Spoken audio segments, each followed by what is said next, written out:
오셨고 우리 때문에 고통 당하셨네.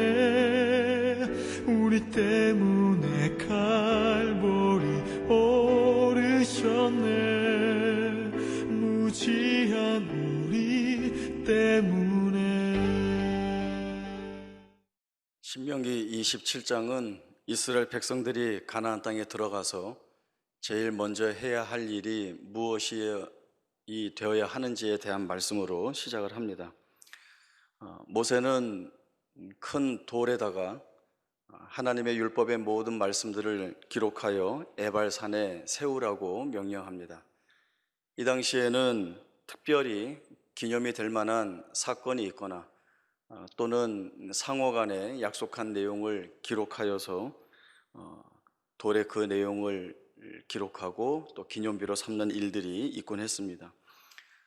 모세가 이 기념비를 세우라고 하는 것은 이제 고대하였던 가나안 땅에 들어간 것을 기리기 위한 하나의 이벤트가 아니라 가나안 땅에 들어간 이스라엘 백성들이 잊지 않고 분명히 기억해야 할 것이 있다는 것을 강조하기 위해서입니다.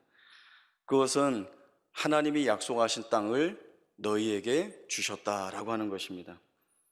이스라엘 백성들에게 가나안 땅이 주어진 것은 하나님의 약속 때문이고 또 이 하나님의 약속에 따라 가나안 땅에 들어간 이스라엘 백성들은 하나님의 말씀에 순종하여 살아야 할 것이 그들에게 주어진 책임입니다.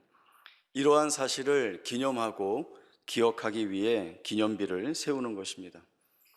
그러면 하나님은 왜 축복이 선포되는 그리심산이 아니라 저주가 선포되는 저주의 상징인 에발산에 이 기념비를 세우라 하시는가? 그 이유를 살펴보겠습니다. 신명기 11장 26절에서 29절까지의 말씀 보겠습니다. 내가 오늘 복과 저주를 너희 앞에 두나니 너희가 만일 내가 오늘 너희에게 명하는 너희의 하나님 여호와의 명령을 들으면 복이 될 것이요 너희가 만일 내가 오늘 너희에게 명령하는 도에서 돌이켜 떠나 너희의 하나님 여호와의 명령을 듣지 아니하고 본래 알지 못하던 다른 신들을 따르면 저주를 받으리라. 내 하나님 여호와께서 내가 가서 차지할 땅으로 너를 인도하여 들이실 때에 너는 그리심산에서 축복을 선포하고 에발산에서 저주를 선포하라. 약속의 땅에서 살아갈 자들은 말씀을 듣는 자들이어야 합니다. 하나님이 복과 저주를 이스라엘 백성들 앞에 두셨다 말씀하고 있습니다. 하나님은 그리심산에서 축복을 선포하고 에발산에서 저주를 선포하심으로 인하여서 순종하면 복을 받고 불순종하면 저주를 받는다는 이 사실을 분명하게 드러내시고 있습니다. 선택은 이스라엘 백성들이 하지만 그 결과는 극단적으로 다르다는 것을 이스라엘 백성들에게 드러내시고 계십니다. 하나님 말씀에 순종할 것을 강조하고 또 그렇게 살아야 할 것을 독려하기 위해서라면 오히려 축복이 선포되는 그리심산에서 기념비를 세우는 것이 더 좋지 않겠는가라고 하는 생각들을 충분히 해볼 수 있습니다.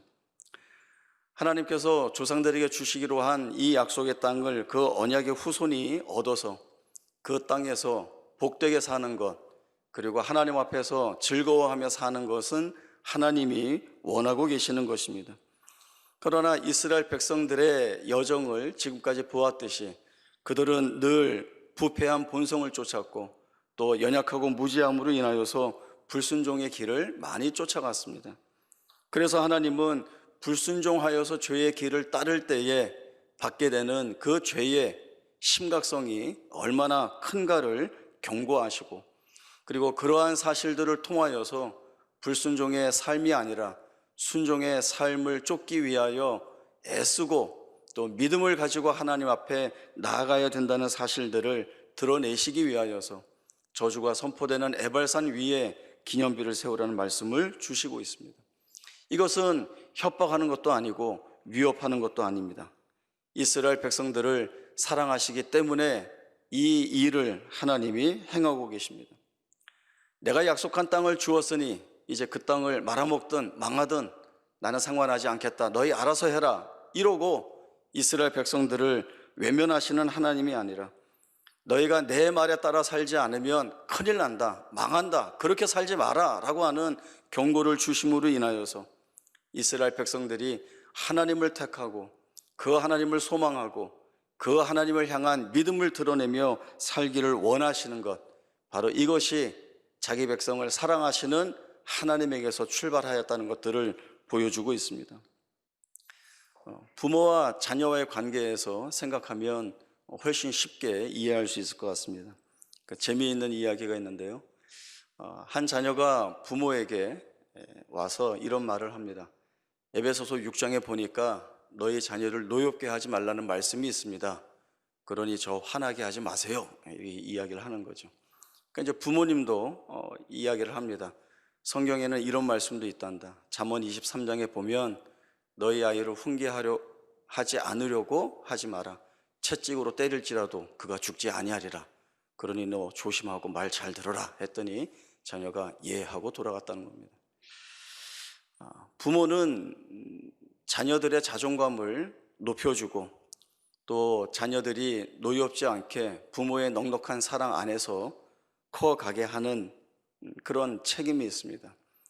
때로는 오래 기다리기도 하고 또 때로는 잘 품어주어서 그 아이를 복된 자녀라고 하는 사실들을 깨닫게 하기 위한 그러한 책임들이 있습니다. 그러나 필요하다면 또 필요할 때에는 엄하게 꾸짖고 가르쳐야 하는 것이 부모의 책임이기도 합니다. 그것은 그 자녀가 미워서가 아니라 사랑하기 때문에 그렇습니다. 자녀가 철이 없을 때에는 그것이 부모의 사랑인 줄 모르고 부모가 날 싫어하는가 라고 생각해서 짜증내고 화내고 또 방황하지만 그러나 철이 들면 그 부모님의 사랑이 얼마나 컸었는가 라고 하는 것들을 알게 됩니다. 이스라엘 백성들은 에발산에 세워진 하나님의 말씀이 기록된 기념비를 볼 때마다 저주가 두려워서 할 수 없이 또 하기 싫은데 억지로 어쩔 수 없이 하나님의 말씀을 지켜나가는 것이 아니라 자신들을 향하여 가지고 계신 하나님의 사랑과 자비와 긍휼하심과 인자하심이 얼마나 풍성한지를 알아 그 하나님 앞에서 즐거워하며 사는 존재로 부름받았다는 그 사실들 앞에 자신들을 세워가야 합니다. 에발산에서 선포되는 저주는 하나님 말씀에 순종하지 않으면 그 백성에게 분명히 임하게 되는 심판입니다. 그 저주는 이스라엘 백성들을 비참하게 만들고 피폐하게 만들 수 있는 것들입니다.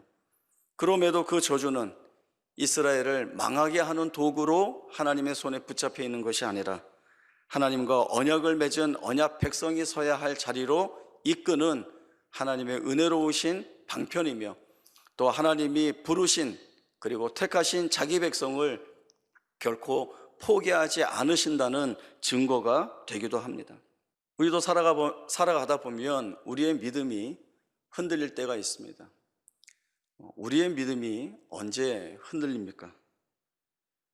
불확실하다는 것이 우리 믿음의 뿌리를 흔듭니다.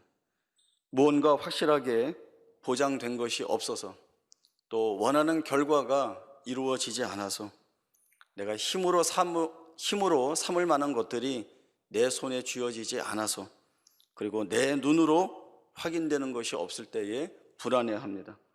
그리고 이 불안에 갇혀 있으면 이 불안은 우리를 깊은 의심의 자리로 끌고 들어갑니다. 그리고 이 의심의 자리에서 드러나는 것은 불신밖에 없습니다. 여호와여 나의 대적이 어찌 그리 많은지요. 하나님 어찌하여 내게 응답하시지 않습니까? 어느 때까지입니까? 내가 탄식함으로 나의 침상을 눈물로 띄우고 내 요를 적십니다. 하나님 이 환난의 때에 왜 얼굴을 숨기고 계십니까? 이 탄식은 다윗이 하나님 앞에 쏟아낸 탄식입니다. 쫓겨다녀야 하는 그 불안감, 그리고 배신당한 것 같은 상실감, 또 비명을 지를 수밖에 없었던 그 자리에서 악을 쓰고 소리친 자가 바로 이 다윗입니다. 그러나 이 다윗이 신락 같지만 붙들고 있는 것이 있습니다. 하나님께서 자기를 버려두지 않는다는 것이죠. 그래서 비명을 질러도, 악을 질러도 왜 하나님 얼굴 보여주시지 않고 왜 응답하시지 않습니까? 라고 하는 이 비탄한 비명을 하나님 앞에 나와서, 하나님을 찾아 나와서 그 하나님께 토해내고 있습니다. 부르짖고 있습니다. 그리고 다윗은 그 부르짖음을 통하여서 하나님이 구원해 주실 것이라고 하는 약속을 확인하면서 견고한 믿음 위에 자신을 세워나가게 됩니다. 내가 부르짖을 때에 그의 성산에서 응답하실 것이다. 천만인이 나를 둘러친다 하여도 나는 두려워하지 않는다. 여호와께서 내 간구를 들으사 내 원수들을 부끄럽게 하실 것이다. 이것이 살아오면서 하나님의 구원의 능력을 경험한 다윗이 가지고 있는 고백입니다. 어떤 상황에서도 하나님이 내게서 떠나지 아니하시고 내 기도에 응답하실 것이고 마침내 구원하실 것이라는 것, 피할 길도 주시고 견딜 힘도 주시고 마침내 이기게 하신다는 그 하나님의 일하심을 기대하기도 하고, 이 기대가 이루어지는 그 현실에 자신이 하나의 증거로 세움받는 것도 보게 됩니다. 그러면 이런 생각도 하게 되죠. 그렇게 견디게 하시고 이기게 하실 거면 처음부터 그런 고난이나 시련을 겪지 않고 무조건 잘 되는 자리에 이끌어 주시면 좋지 않습니까? 그러면 하나님도 좋고 우리도 편하고 이것이 더 쉽지 않습니까? 라고 하는 생각을 합니다. 그러나 우리는 우리의 고통스러운 현실에서 믿음이라고 하는 것들을 배워가고, 또 믿음이라는 것이 우리에게 어떻게 작동되는지를 알기 위하여서 우리가 배울 목들이 있는 것입니다. 우리가 잘 하지 못하죠. 이스라엘 백성들이 애굽에서 하나님의 행하시는 구원의 능력과 이적을 보면서도 우리를 내버려 두라고 했습니다. 홍해 앞에서 애굽에 매장지가 없어서 우리를 이리로 이끌어냈느냐라고 하는 불평과 푸념을 쏟아내기도 했습니다. 가나안 땅을 정탐하고 돌아온 정탐꾼들이 그 땅을 악평하는 것을 보고는 지휘관을 세워 애굽으로 돌아가자라고 했던 것이 이스라엘 백성들의 모습이고 우리의 모습일 수 있습니다. 이렇게 불순종하는 이스라엘 백성들이나 우리를 하나님이 광야의 40년의 생활, 우리의 인생의 삶들을 통하여서 하나님이 어떻게 일하시고 역사하시는지를 보여주시고 확인케 하십니다. 자기의 삶에 녹아 들어와 있는 하나님에 대한 이해와 인식이 분명할수록 믿음의 스펙트럼은 넓어질 것이고, 그리고 우리는 다양한 하나님에 대한 믿음을 고백할 수 있게 됩니다. 이런 말씀들을 통해서 우리가 깨닫게 되는 것들이 있습니다. 우리가 어떠한 처지와 형편 가운데 있든지 거기에서 감사할 하나님의 은혜가 있다는 것, 다시 말해서 하나님이 우리를 붙들고 계시다는 것은 우리가 분명하게 확인할 수 있는 내용이라고 하는 것입니다. 아치볼드 캠벨이라고 하는 선교사님이 있습니다. 이분은 김부열이라는 한국 이름을 짓고 1916년부터 40년 동안 우리나라에서 복음을 증거하면서 선교 사역을 하신 분입니다. 이분은 가난과 미신 속에 쩌들어 있던 우리에게 복음을 증거하고 예수 믿게 하여서 그 초기에 기독교인들이 복음을 받아들이고 예수를 믿어서 얼마나 순전한 고백을 가지고 살았는가를 또 책을 통해서 많이 우리에게 알려주기도 합니다. 이 캠벨 선교사님이 추운 겨울날 북쪽 지역의 어느 한 마을을 지날 때에 창문 너머로 낮게 들려오는 찬송가 소리를 듣고는 그 아래 멈추어 서서 상황을 살펴보셨습니다.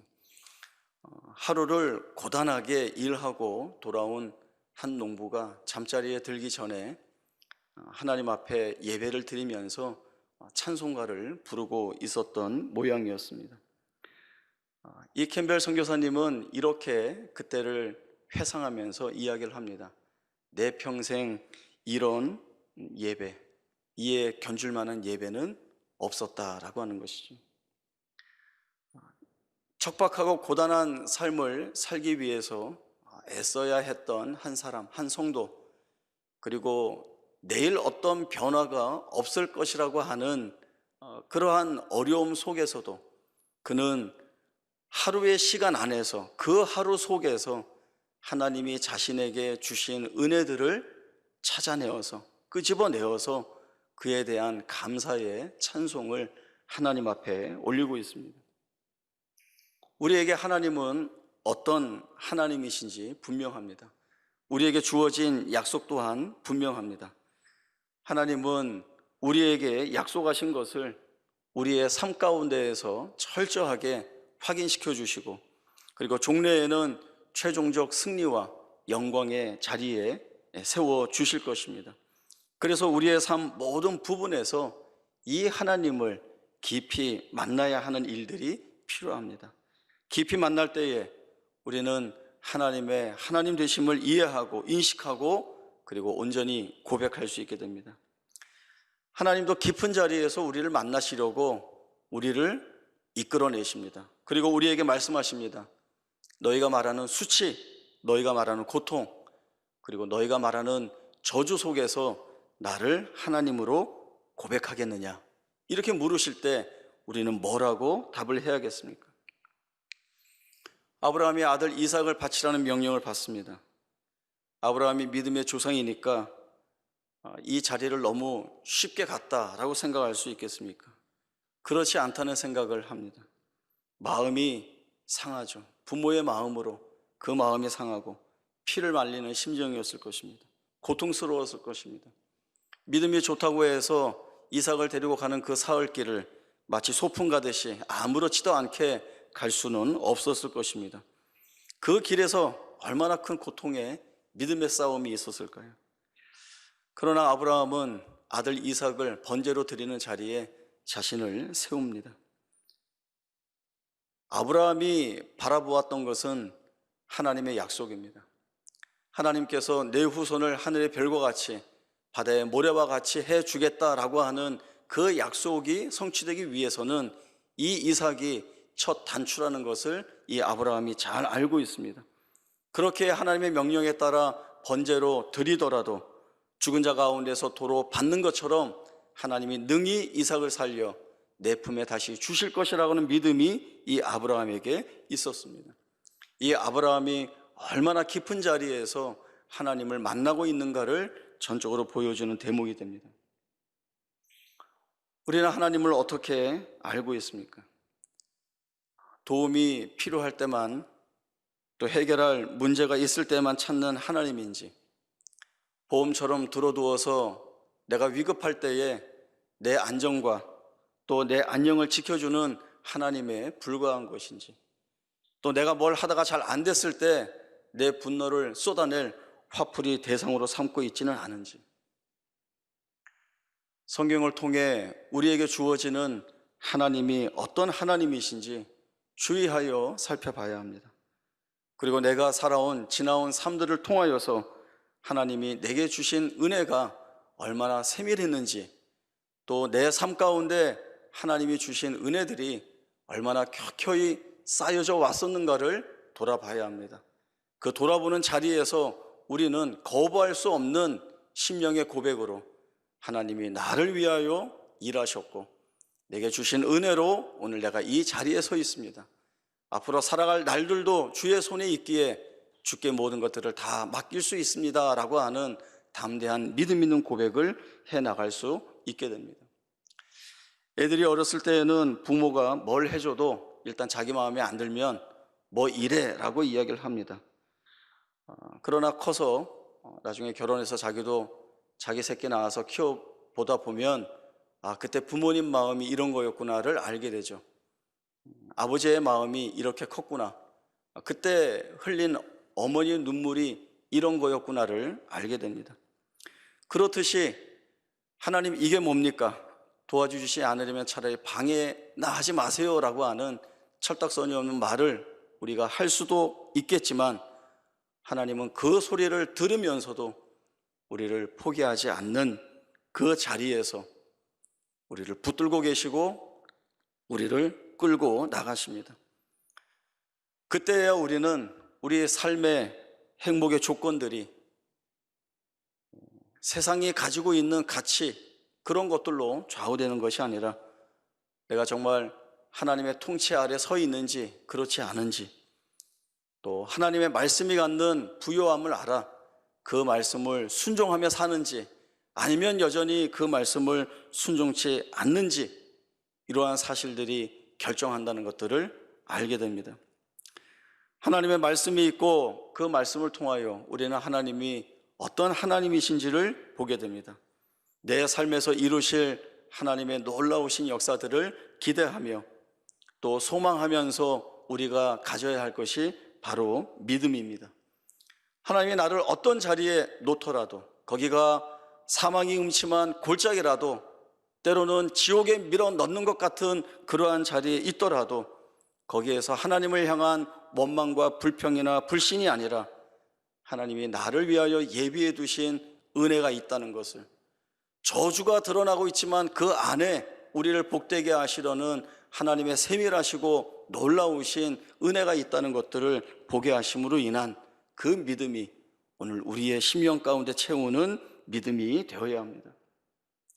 팀 샌더스의 할머니처럼 고난 속에서도 하나님은 내가 생각한 것 그 이상의 것을 준비하고 계시는 하나님이시다라고 하는 이 사실을 오늘 우리가 붙들어야 합니다. 하나님은 우리가 이 믿음을 가지고 하나님 앞에 나오기를 원하고 계십니다. 하나님은 모세에게 말씀을 주시면서 그 말씀을 들은 이스라엘 백성들이 하나님의 말씀이 기록된 기념비를 저주가 선포되는 에발산에 세우지만, 그러나 그 말씀에 청종하여 사는 이 백성들이 하나님 앞에 나와서 즐거워하기를 원하고 계시는 것, 이것이 하나님이 자기 백성에게 원하시고 또 만들어주고 싶으신 하나님의 마음인 것을 우리가 보게 됩니다. 이 믿음 있는 자리까지 나아가기가 얼마나 힘든지 모릅니다. 우리는 많이 갈등해야 하고 또 나 자신과 많이 싸워야 합니다. 그리고 하나님이 얼마나 크게 일하시는지를 알기 위하여서 애써야 하는 어려움들이 분명히 우리에게 있습니다.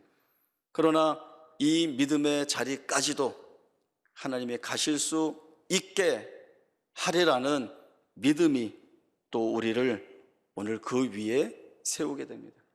이 자리는 우리에게 복되게 주어져 있습니다.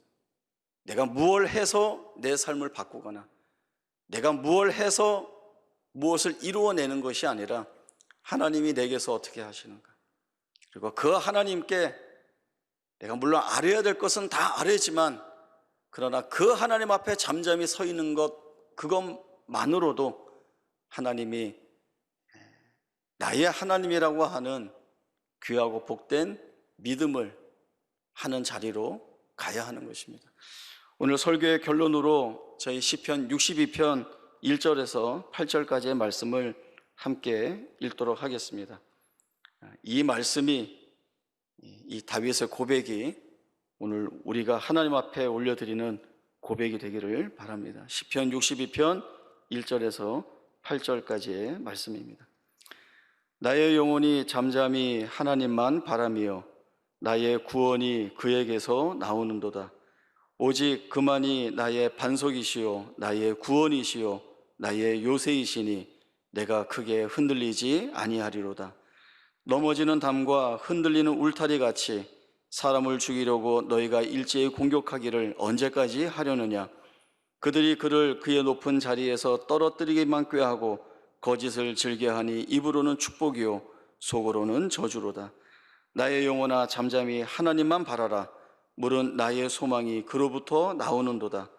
오직 그만이 나의 반석이시요 나의 구원이시요 나의 요새이시니 내가 흔들리지 아니하리로다. 나의 구원과 영광이 하나님께 있으며 내 힘의 반석과 피난처도 하나님께 있도다. 백성들아 시시로 그를 의지하고 그의 앞에 마음을 토하라. 하나님은 우리의 피난처시로다. 아멘. 기도하겠습니다. 생명의 말씀으로